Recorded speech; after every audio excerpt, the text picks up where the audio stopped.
কত সুন্দর লাগছে গজাগুলো, দেখুন গজাগুলো কত সুন্দর হয়েছে। দেখুন দেখুন গজাগুলো পুরো অবিকল মেলার মতনই হয়েছে। নমস্কার, নবরত্ন কিচেনে আপনাদের সবাইকে জানাই স্বাগত। আজ একটা নতুন রেসিপি নিয়ে আপনাদের সামনে চলে এসেছি, সেটা হচ্ছে গজা। আর এটা অনেকে মৌরালি গজা বলেও চেনে, আর এটা চিনির গজা বলেও অনেকে চেনে। আর সামনে তো রথ আসছে, এই রথের টাইমে ওই গজাটা সবার বাড়িতে বানালে খুবই ভালো লাগবে। আর দেখবেন মেলাতে ওটা ঢুকলেই মেলার গেটের সামনেই বেশিরভাগ ওই গজাটা পাওয়া যায় দেখতে। হয়তো সবার দোকানে সব রকম কোয়ালিটি ভালো থাকে না, তাই আজকে বাড়িতেই ওই গজাটা কিভাবে বানানো হয় সেটা আপনাদের দেখাবো। আর ওটা আমি জানা নেই, ওটা আমার যে কিভাবে বানাতে হয় ওটা মা জানে, তাই মাই আজকে আপনাদের ওই গজাটা বানিয়ে দেখাবে। আমি আজকে বসেছি একটু হেল্প করে দেওয়ার জন্য। তো এখানে গজা বানানোর জন্য এই যে আমি ময়দা নিয়েছি, এখানে 500 গ্রাম ময়দা আছে। এই দেখো, আমি প্রথমে লবণ দিয়ে দিচ্ছি স্বাদ মতো, ঘি দিয়ে দেবো 5 চামচ,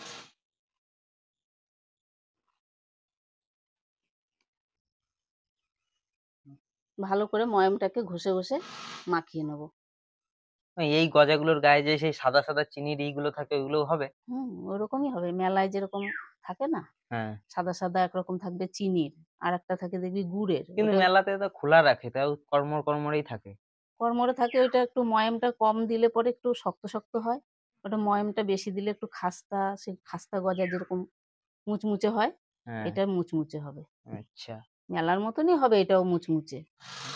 একরকম করে দেবে চিনি দিয়ে, আর একরকম গুড় দিয়ে করে, লাল লাল হয় না যেগুলো। হুম। আমার ভালো করে মাখানো হয়ে গেছে, এই দেখুন মুঠো বেঁধে যাচ্ছে। আমার ময়ামটা দেয়া হয়ে গেছে, এবার অল্প অল্প জল দিয়ে ময়দাটাকে মেখে নেবো।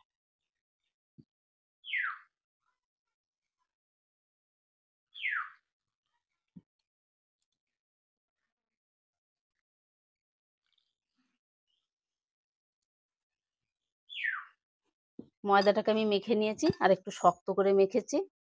এটাকে আমি 10 মিনিট ঢেকে রাখবো। তো 10 মিনিট হয়ে গেছে, ময়দাটাকে আমি আর একটু ভালো করে মেখে নিচ্ছি। সুন্দর নরম হয়েছে দেখুন। আজকে মেঘও করেছে দেখো মা, এইদিকে প্রচুর মেঘ হয়েছে। বৃষ্টি না চলে আসে। আর যা গরম আছে, বৃষ্টি প্রচুর হবে। গরম আজকে। এরকম বড় বড় করে 4টে লেচি করে নেব।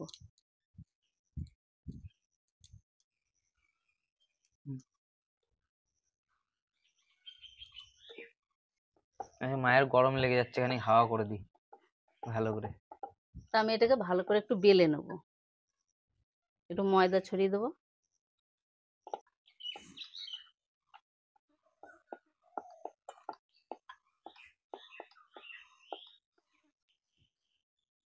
আমি এই যে বেলে নিয়েছি, আর একটু মোটা করে বেলেছি, এই যে এরকম মোটা করে একটু বেলে নিয়েছি। সাইড থেকে কেটে একটু সমান করে নিচ্ছি প্রথমে।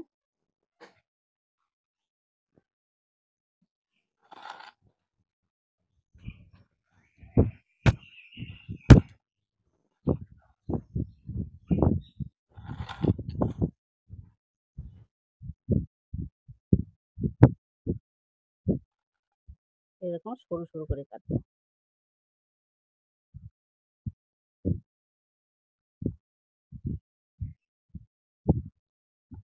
গজাগুলো পুরো মেলার মতনই হবে না মা?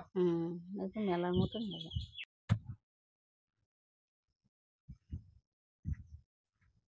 মা ওগুলো বেলে ভালো করে সাইজ মতো কেটে দিচ্ছে, আর আমি এদিকে উনুনটা ধরিয়ে ওগুলো ভেজে নেবো। একা একা কষ্ট হয়ে যায়, তো এদিকে একা একা এরকম সবকিছু হয় না আর কি। এই ভাজাভুজির কাজগুলো দুজন হলে খুবই ভালো হয়। তাই ওগুলো মা কাটতে থাকুক, আমি এটা উনুনটা ধরিয়ে নিই তা করতে করতে। কড়াই গরম হয়ে গেছে, তেল ঢেলে দিচ্ছি। দেখুন ওইটুকু ময়দাতে কতগুলো গজা হয়েছে, আর মা গজাগুলো কত সুন্দর কেটে কেটে দিয়েছে। তা আমি এবার গজাগুলো, তেল গরম হয়ে গেছে, এখানে ছেড়ে দেবো।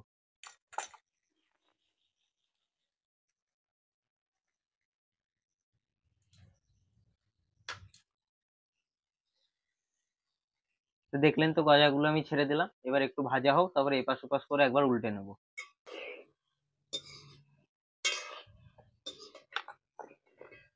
এগুলো বাড়িতে ভাজা কিন্তু হিসেব মতো তাহলে আমার লাভই না, বলো, মেলার থেকে অনেক অনেক হয়ে যায় অল্প ময়দাতেই না। সবাইকে দিয়ে খাওয়া যায়। হুম।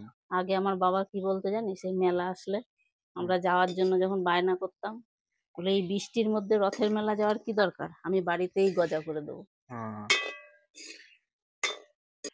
তো গজাগুলো আমি লাল করে ভেজে নিয়েছি, এবার আমি একটা প্লেটে তুলে নিচ্ছি।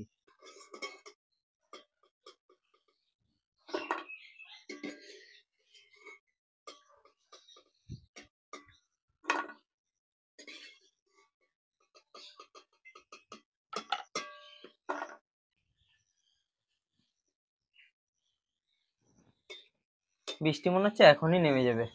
মেঘ ডাকছে তো, হুম। আর যা গরম, বৃষ্টি আবার না আসে। তো সমস্ত গজাগুলো তো আমি ভেজে নিয়েছি, এই লাস্ট বারের যে গজাগুলো আছে এগুলো আমি এবার তুলে নিচ্ছি।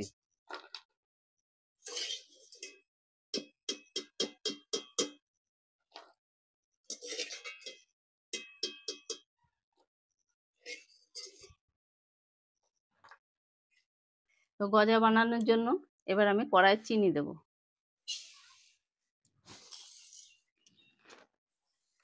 দু বাটি চিনির সঙ্গে 1 বাটি জল দিলাম।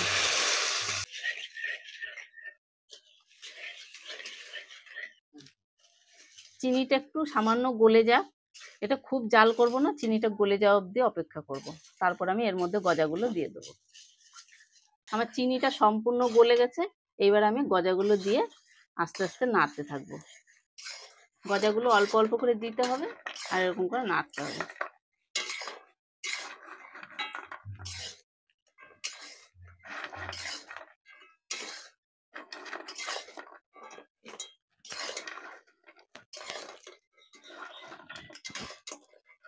পুরো চিনির রসটা মিশিয়ে নিতে হবে।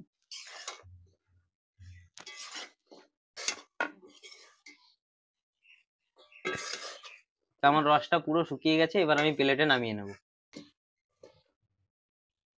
গজার মধ্যে সুন্দর রস ঢুকেছে।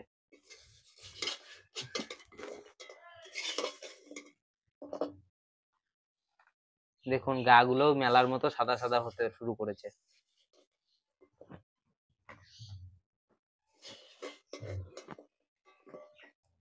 তো দেখুন আমাদের গজা রেসিপিটা পুরো রেডি হয়ে গেছে। কত সুন্দর লাগছে দেখুন, পুরো মেলার মতো হয়েছে এই রেসিপিটা।